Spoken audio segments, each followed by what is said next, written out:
Oggi ho presentato con lettera la mia rinuncia definitiva e irrevocabile al vitalizio.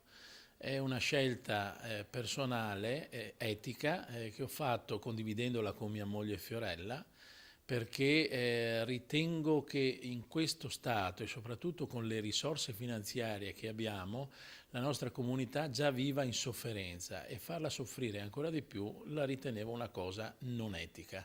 Siccome noi abbiamo versato 1 e prenderemo 6, io credo che questo non sia fattibile, almeno per quanto mi riguarda, ragion per cui ho presentato rinuncia al vitalizio. Facendo un calcolo veritiero, a fronte di 80.000 euro di versamenti, di contributi versati, ne avrei in una ventina d'anni 600.000 euro di ritorno, quindi il risparmio netto per la regione sarà di mezzo milione di euro.